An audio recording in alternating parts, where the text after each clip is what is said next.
The Planning and Zoning Board will come to order. It is Thursday, September the 15th at 1:30 p.m. Preliminary matters. Do we have any corrections or additions or deletions to the agenda for today, Tim? Staff has none, Mr. Chairman. Okay, thank you. Is there anybody who would like to address the board before we begin our meeting? Seeing nobody coming forward, we will move on to approval of our minutes. For August 1st first? We have two sets of minutes to approve. Yes, the August 1st and the August 15th meeting minutes. Well, I'll move to approve the August 1st minutes. Do I have a second? Second. All in favor, say aye. Aye. So moved. So approved. The second minutes we have to approve is from the August 15th meeting. And would anybody like to have any comment on those? Are we looking for approval of those minutes? So moved. And we need a second? Second. That's moved in second. And all in favor, say aye. Aye. Aye. Approved. Today we have a quasi-judicial hearing of an ordinance, an ordinance of the city of Vero Beach, Florida, requested by Lichtenberg Corporation of Delaware to amend the official zoning map by changing the zoning district designation from C1B, General Commercial Trades and Services, to C1, Highway-Oriented Commercial, containing approximately 2.6 acres or more or less for property located at 601 21st Street, including a portion of Lot 8, plat of the estate of H.T. Gifford, Lot 14, Block 1, Oak Park, and a portion of Track A of the replat of Parkview, providing for an effective date. And the number is Z13000002 MAP. And I think before we begin, we have to have any disclosures from the board, council members, if we have any information outside of this chamber on this. None. None from me. I have no. Anybody else like to declare anything? If seeing none, we've taken care of that. Swearing of the applicant. Is the applicant here this morning or this afternoon? If you'd like to come up, we'd like to have you sworn in, I believe. Staff. And staff as well, forgive me. Just raise your right hand. Do you swear to tell the truth, the whole truth, and nothing but the truth, so help you God? I do. Thank you.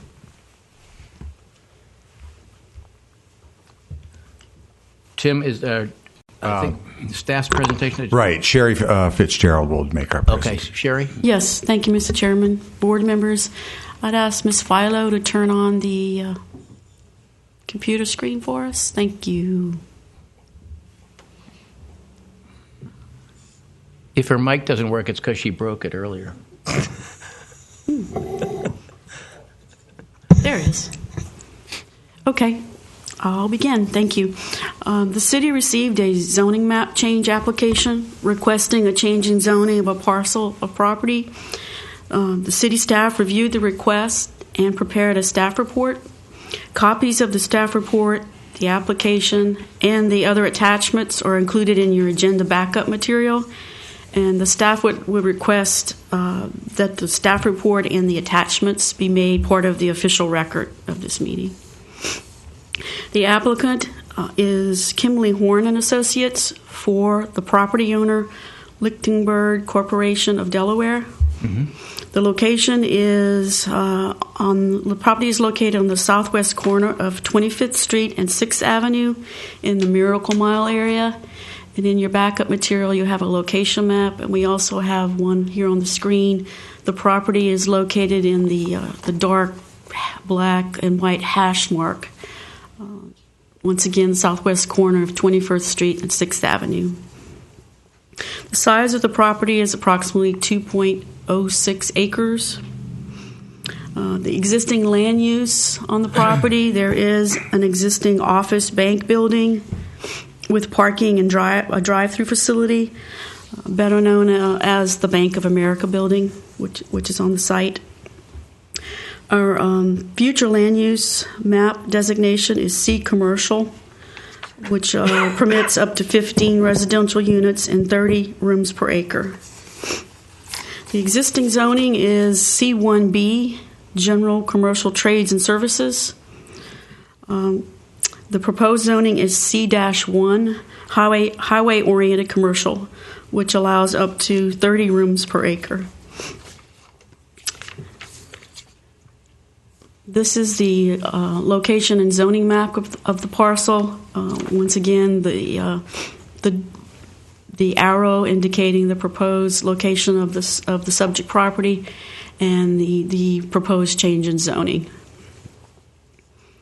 To summarize staff's analysis and findings, the staff reviewed the proposed zoning map change based on standards required in Chapter 65, Article 3 of our Land Development Regulations, and found that the request meets those standards. A review of the findings addressed in the staff report are as follows. The first one is the justification for the amendment. The staff finding concurs with the applicant's justification that the change in zoning is warranted and justified to allow more non-residential uses on the property. The next finding is consistency with our comprehensive plan. The finding is that the C1 zoning district is listed as one of the appropriate districts under the C commercial future land use designation, which allows for a mixture of highway-oriented commercial uses. The third finding is consistency with the zoning district standards and criteria.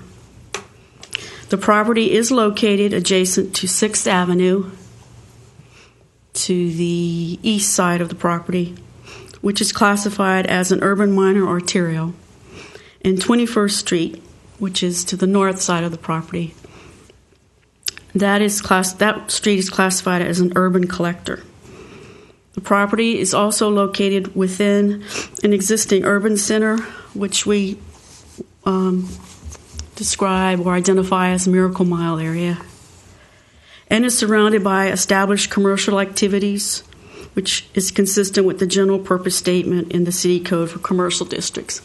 You have several commercial plazas surrounding the property to the north, to the east, and you have P&Z Bank to the west, existing bank financial institution.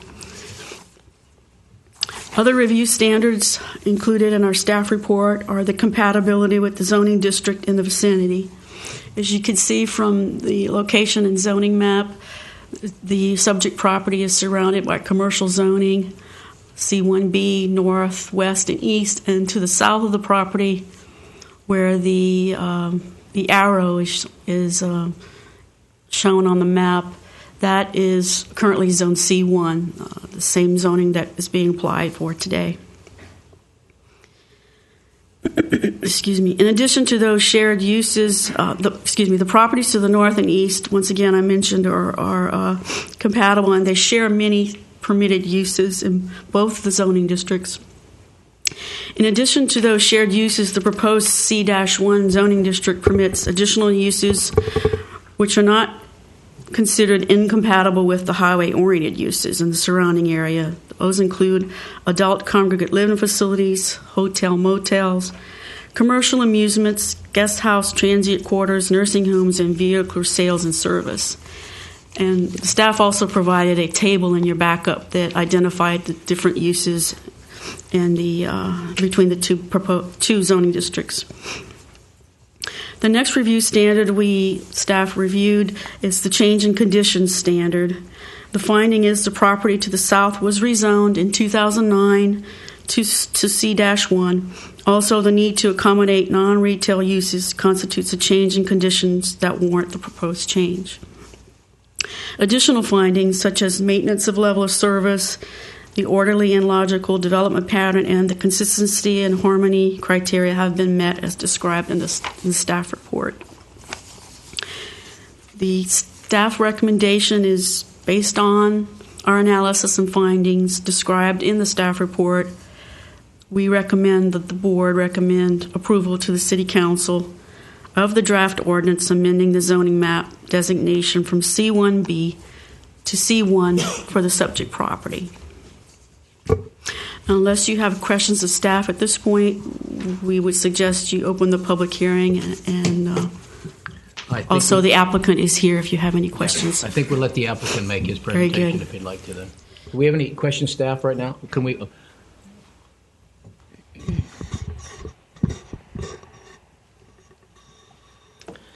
Good afternoon, Board.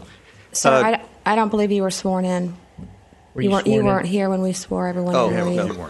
Okay, if you'll just raise your right hand. Do you swear to tell the truth, the whole truth, and nothing but the truth? I do. Thank you. Keith Kite, Kite Properties for the applicant, Lichtenberg Corporation. And Jim Bitter can speak to specific technical items if you'd like. I just wanted to comment that this is part of the consistency and planning that was alluded to by city staff, that this is part of the overall plan development that we've been looking at for the Hampton Inn and Suites. Lichtenberg Corporation is a partner in the Hampton Inn and Suites on an investment basis, and we all share the bank building, the 6th Avenue and Miracle Mile Retail Center, and the future Hampton Inn and Suites project. And the C1 allows us to consistently overlay. Like she mentioned, in 2009, we came back and made the south side of 20th Place C1. And this is providing for a consistency in the comp plan and the planning and zoning to allow that plan development to have future mixed use. There's no plans to change the Bank of America building.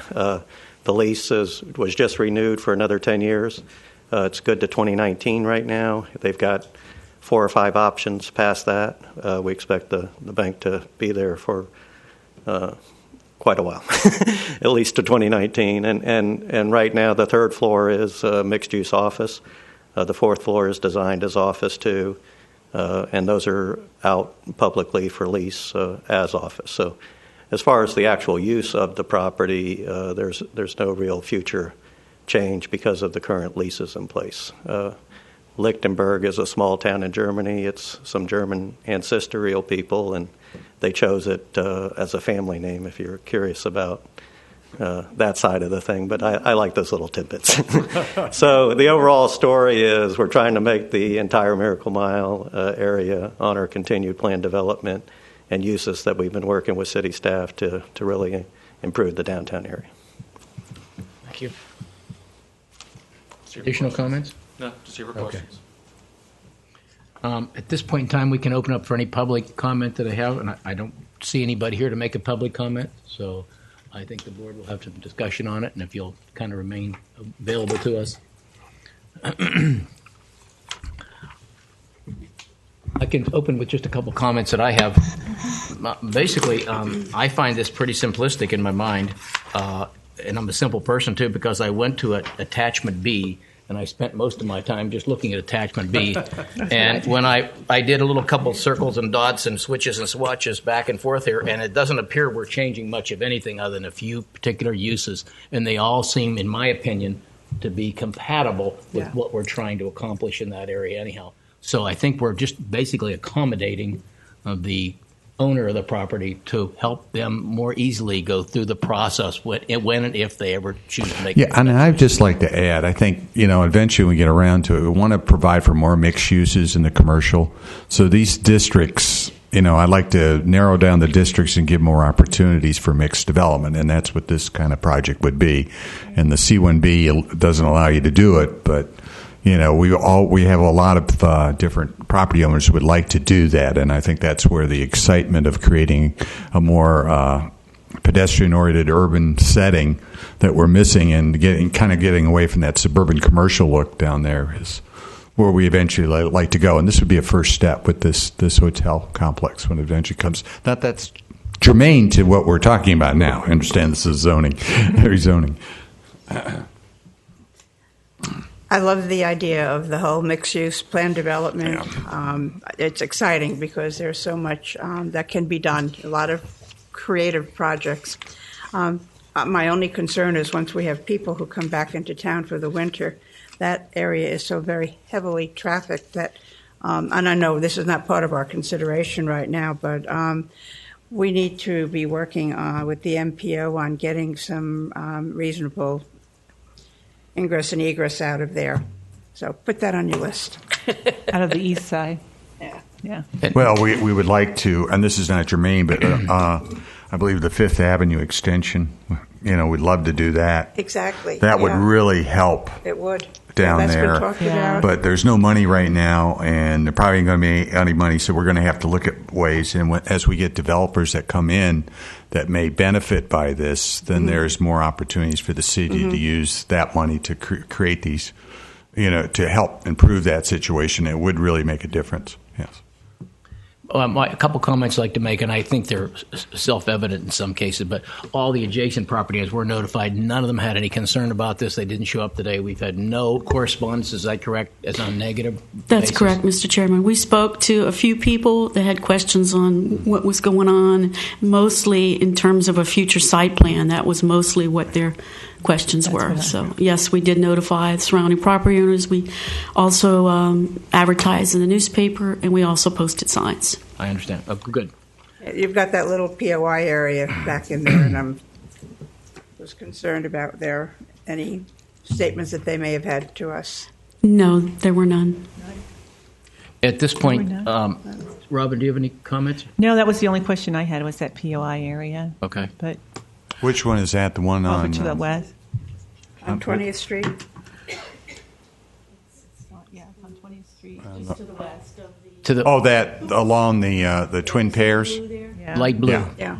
Yeah. The other one, just on the other side of 6th Avenue, they've talked to us about coming and get rezoned. Yeah. I mean, it makes no sense Right. having a Yeah. POI. It's an anomaly to the area. Yeah. It doesn't work. They haven't come in, but they have talked to me about it, and I said I didn't see any issue. They wanted to do that. Yeah. Today you're looking for us to approve a draft ordinance amending the zoning map for this particular property from C1B to C, subject to this particular Subject property? to the findings and recommendations of the staff, Okay. or based on the findings. I think this is an easy slam dunk. Tim, on page 3 of the backup, down with the existing versus requested zoning changes, the exception would be civic and cultural activities. Isn't that kind of limiting to them if they're having a mixed-use pedestrian-oriented area? I mean, there's so many interesting things that correspond. There's no reason why that isn't in that district.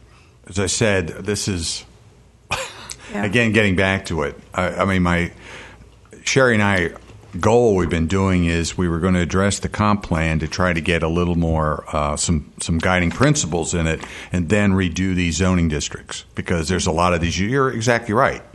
I mean, if somebody came in and said, I want to put that in there, I wouldn't have any problem, because what is the difference, really?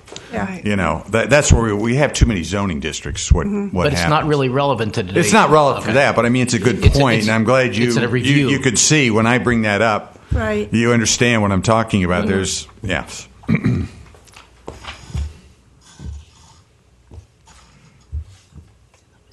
I have no further discussion I'd like to have with it. If Robin and Mark now are ready to vote on it, I'm ready to vote. I'm ready. I I'd need like a motion to then. move forward with staff's recommendation. Do I hear a second? Second. Mark? Can I ask which item we're on? Yes. Item 4. And actually, Mark, now that you're here, you have to vote. So Oh, okay. if you want to have a slight recap from your chairman or from Tim. That would be. No, I'm fine. I read this. I'm in agreement with it. Very good. We have a first, we have a second. Second. And a second. Any further discussion? If not, we'll call for the vote. Ms. Polensky, Yes.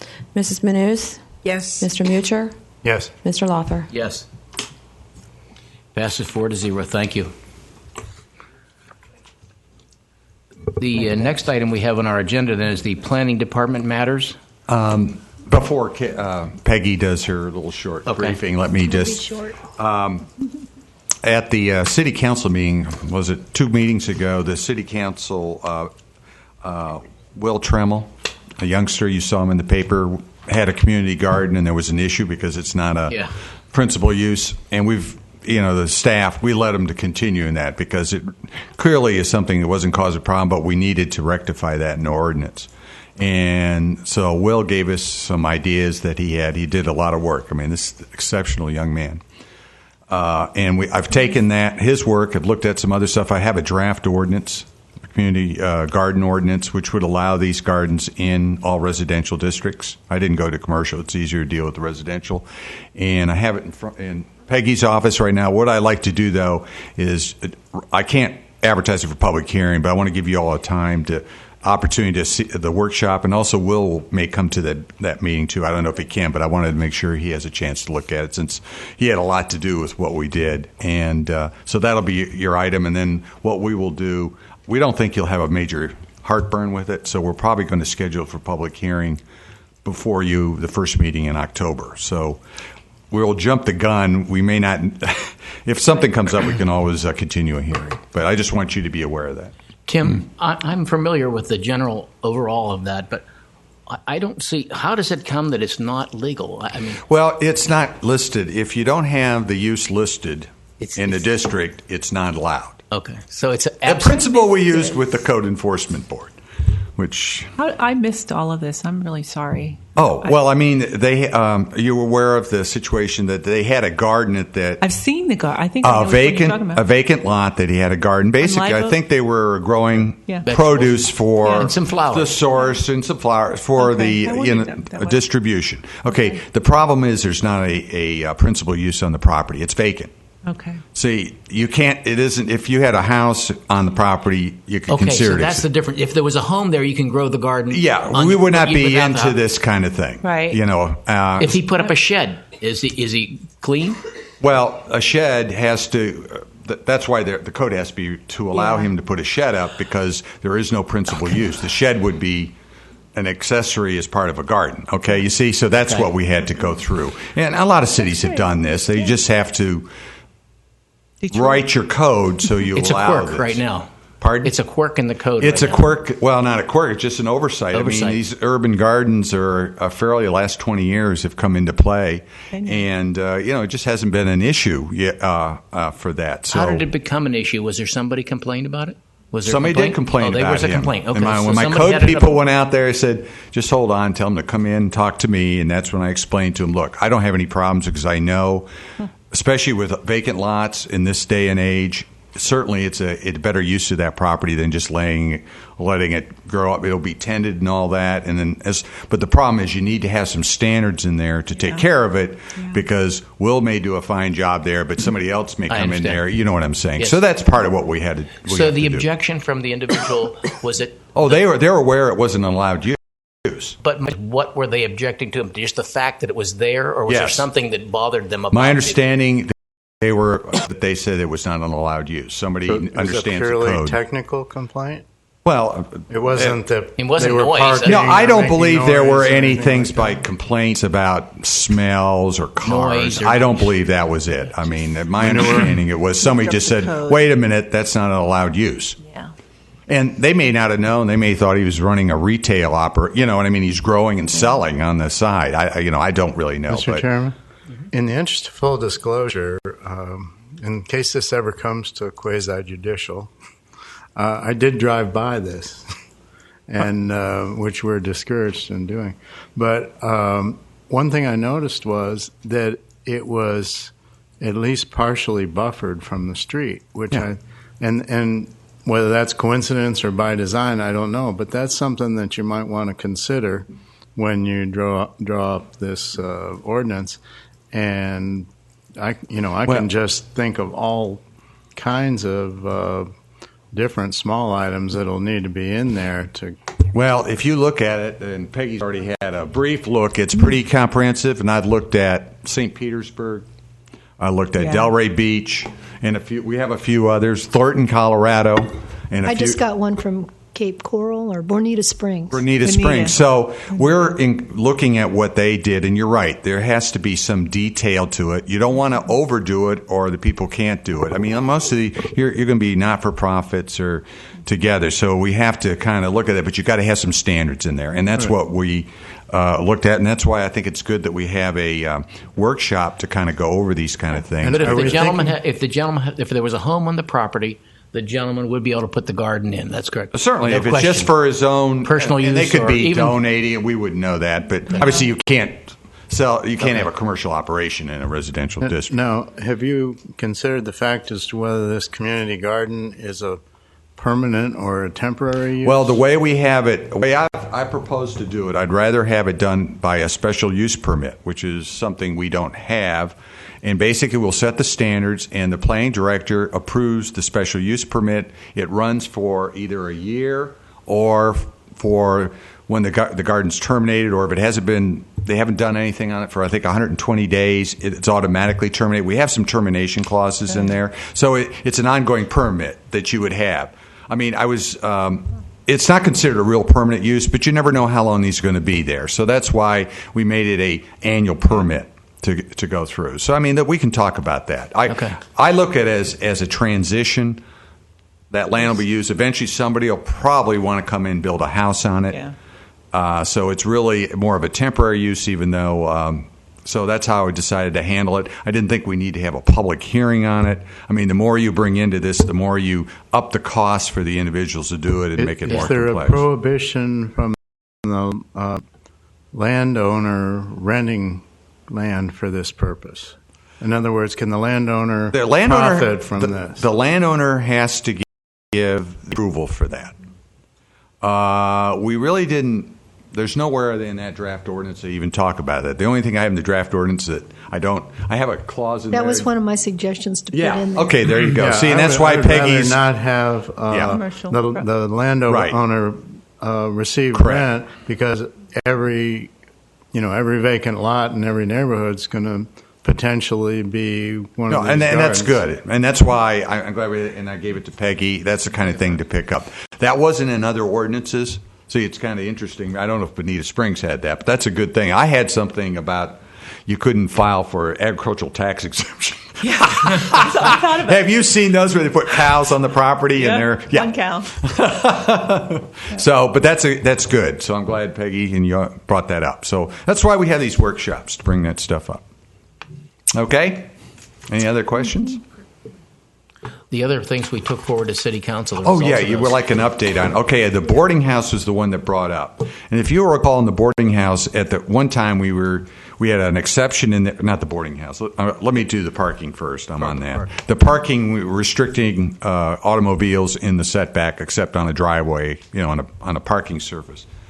We had an exception when we first talked to you, be on special occasions. Then we took that out because we thought that would be too difficult to enforce. Well, the council really wanted to have a special exception in there. So we gave them a menu of special exceptions to look at, and they decided to allow a 72-hour period once a month for social occasions. If you had family that showed up, it'd be once a month. The understanding is this whole ordinance is really not going to be we're not going to be comprehensively going after people. When problems come up and we get complaints and we see a problem ongoing, we would do something about it.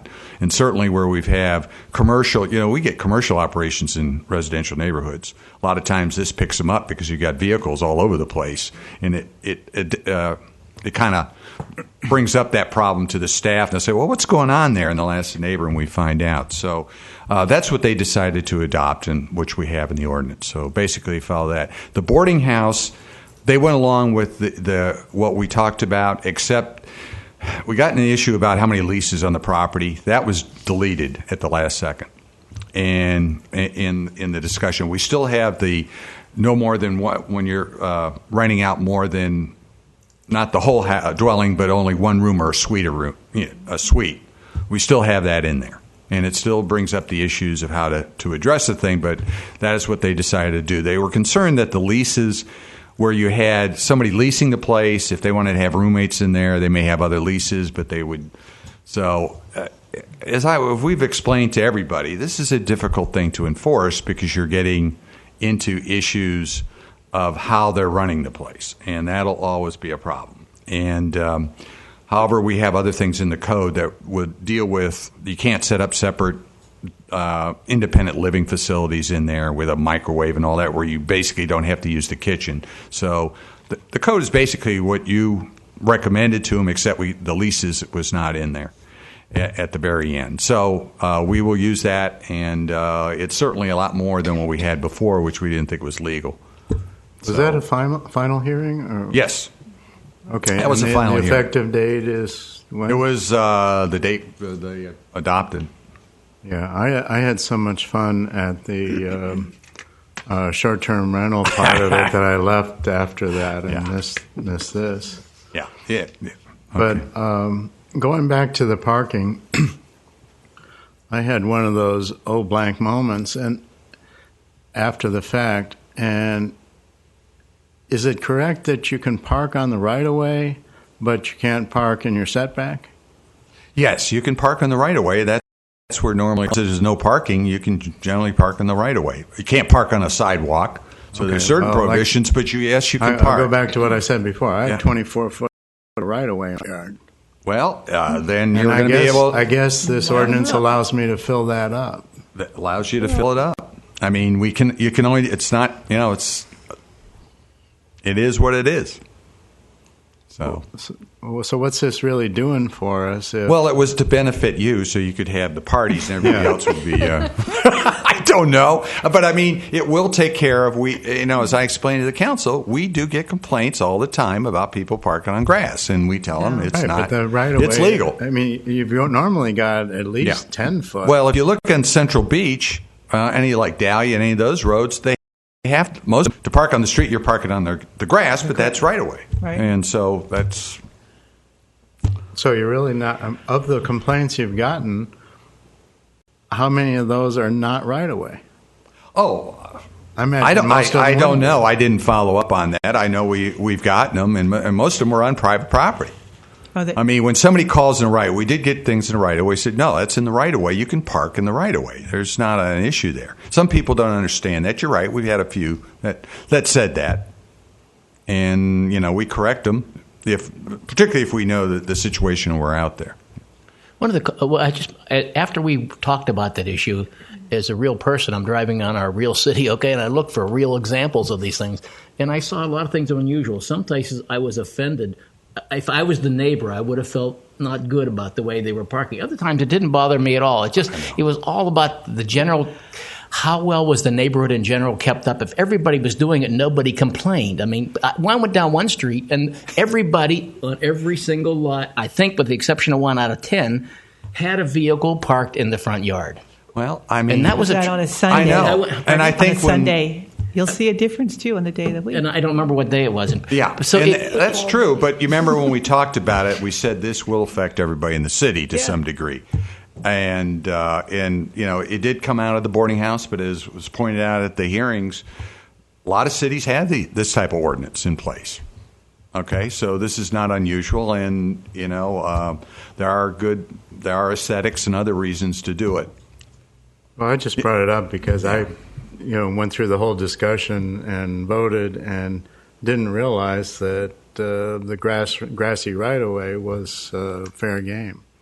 Can I make a comment? I remember I lived in New Jersey 30-some years ago, and we lived in a town that had that ordinance that you couldn't park anywhere on the right-of-way, setback, anything after 11 o'clock at night. It was a nightmare. 11 o'clock. It was a nightmare with anyone with children, kids with cars. I mean, we were juggling and shifting and getting everybody squeezed in there every night so we wouldn't get a ticket. Wow. I mean, I just think I don't want to go there. To me, it seems like it's peer pressure of the individual neighborhood. For example, I live in a particular neighborhood, and if I parked a couple of vehicles on my lawn, the peer pressure for them would adjust my habits, okay? Other neighborhoods accept that as a generalization that they all have boats and they have smaller lots, a little less narrow than mine possibly, and therefore they keep their boat there and they park their 2 cars there, and that's what's the norm for that particular neighborhood and not necessarily my particular neighborhood. So I think that the people in the neighborhood will set their own rules of how enforcement is required here. I think when you get in somebody's egregious situation, they'll cause us to go out and do something about it. Other than that, we're not going to be actively going after this. I mean, there's nobody out with a chalk mark on the tire every 2 hours to say you're there too long, Well, some of the concerns, and they're relevant concerns, is that people, if you have a neighborhood complaint, somebody doesn't like the next door neighbor, they'll go after them on that. But we have that in all our codes, so I can tell you the calls we get. This is this and this is that. A lot of these are just, why don't you guys get together and work it out? Don't ask us to be the arbiters here. Huh? Well, that's what we do in our community. We have a good neighbor policy. Yeah. And there are people who welcome new people coming in, and this is... Yeah. Yeah. we welcome you, and this is what we expect when we live here, that kind of thing. So I think that we did a couple of the other ordinances were still go to hearing yet. We had to split them up because we had such a big agenda on Tuesday. Okay. Yeah, I saw that. Is there any further information on the annexation? Will that be coming back to us, or?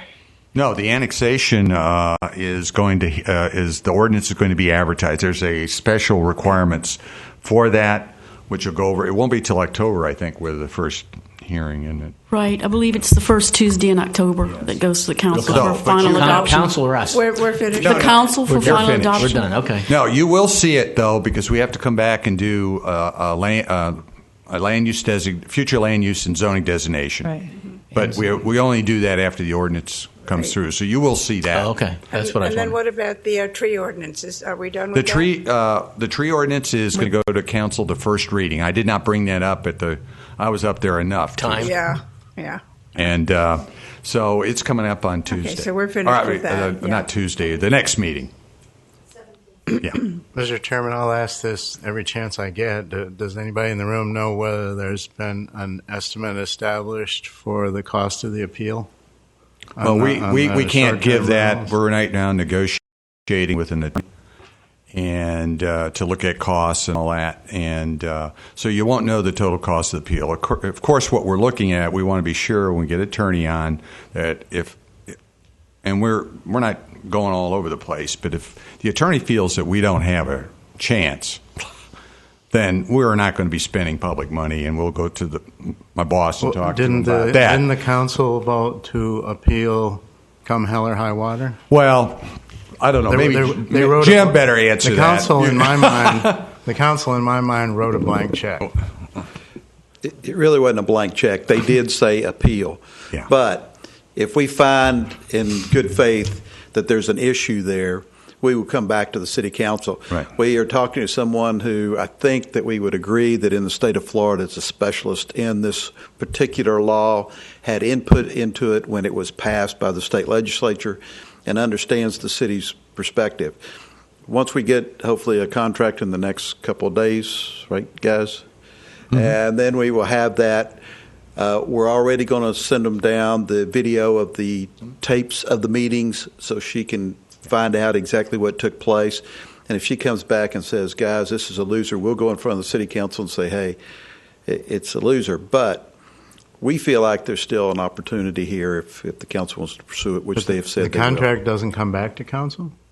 No, the contract It's would not under- come. As long as it's your- underneath my Right. purchasing requirements. So, and we anticipate that to occur. An appeal is not that big of a deal. It's not like a trial. You have the 3-judge panel, and they review the briefs. Peggy knows more about. Well, they review the record in front of the Code Enforcement Board, and there was a court reporter there, so I imagine that'll be part of the. Yeah, well, we're going to get the Right. once we get this worked it out with the attorney, we will be ordering all the certified record on that. It is a more complicated case than just cert where you're filing things, because there are chances to we have 70 days from the filing Right. to submit, and they have a chance to respond, and then so it's a little more complicated. But we're going to obviously we do not want to waste public money on this. It's extremely important. Or the council wouldn't want to go forward with this, and they're going to work with us. Hopefully, they'll have a nice rate they'll come back with. And she has on worked this. with municipals before, Oh, yes. so she understands. Understood. And if we file the appeal, then because we've got to get that in approximately 25 days. It was Right. 30 days from 30 the days from time. the date the order was signed. Right. And then that sets another 70-day Yeah. clock that we can go from there. And I This, believe it's this- a bit like a writ of cert that the 3-judge panel will look at the same 3 things that a judge sitting in cert would look at, which is whether there was due process afforded. That's kind of a given. Whether the law was followed, and that's probably the question that's going to be looked at, and whether there was competent substantial evidence in the record. Correct. Okay. And then how long does it take to get this kind of 3-judge panel assembled and scheduled? I don't know. They've got 70 days to get the And then they get to the brief respond. done. So this is going to go on for probably a few Right. months, be my guess, Yeah, depending I on how think so, quickly. too. And it probably depends a lot on the schedule for the judges. I mean, it's not the defendant or the appellants and whatever here. So it's not like a long drawn. Yeah. It's not a trial, say. So what happens with our ordinances at this point? They're not enforceable? Well, I am not going. We're not. We can't enforce it. I mean, Yeah, the right. appeal would go right back to the same board. Yes. Right. So there's. Yeah, it would not be worth doing that. It'd be harassing these people, wasting valuable resources. We're not doing that. Not too bad. And one of the complaints was that there were so many vacancies on that board, and we've had a vacancy for almost ever here. Is it for a lack of they don't have a applicants? full. They need to have 7 full members, and I think they're short there's two one full less. and an alternate. Yeah, and they're not full. They have to have Sherry- 7. I think Sherry knows the number. Right. They need 7 full and 2 Right. alternates. Yeah. So, and they've been short for quite a while. Yeah. Is that for total lack of applicants? Yes.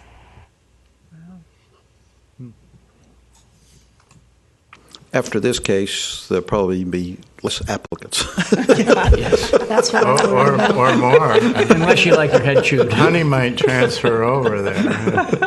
You got to be crazy. I don't want to be on that board. I really have to be crazy to be on this board. too. Is there any additional comments you'd like to make?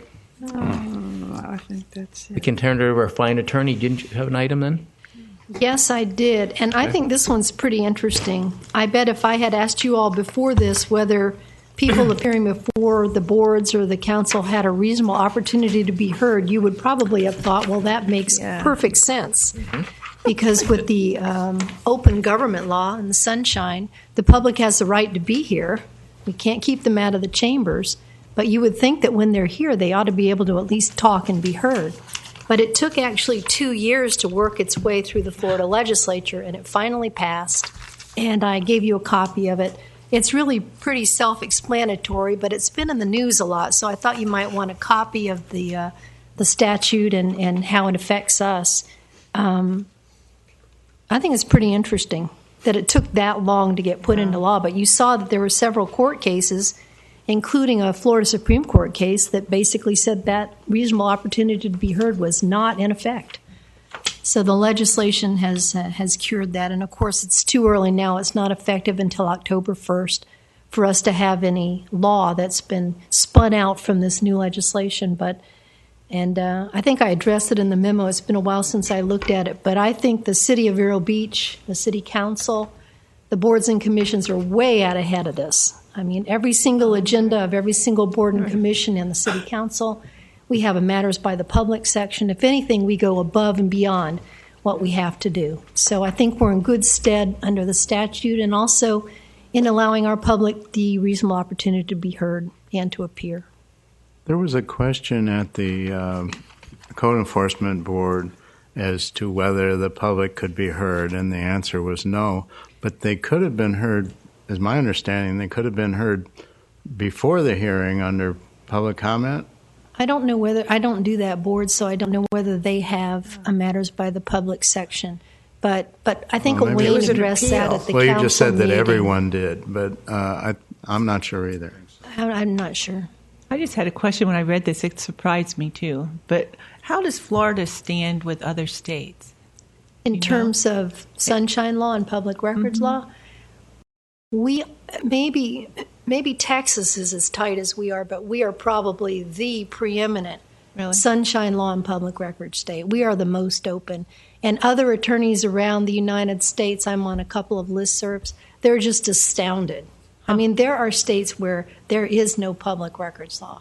If you want something, that's just too bad. You can go through the Freedom of Information Act, but I was explaining to somebody this week that there's no sunshine law in Tallahassee. Is there a public records? yes, there's a Act in public Tallahassee? records component.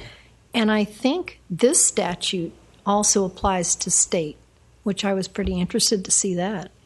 Because there And is very no, unusual, there is too. no open government requirement for state, which is interesting. When you say there's no open government, you mean no sunshine, but No there is sunshine. public records, but no sunshine. Okay, thank you. Is there any additional business to come before this board? And we will stand adjourned. Thank you. Thank you very much. Very good.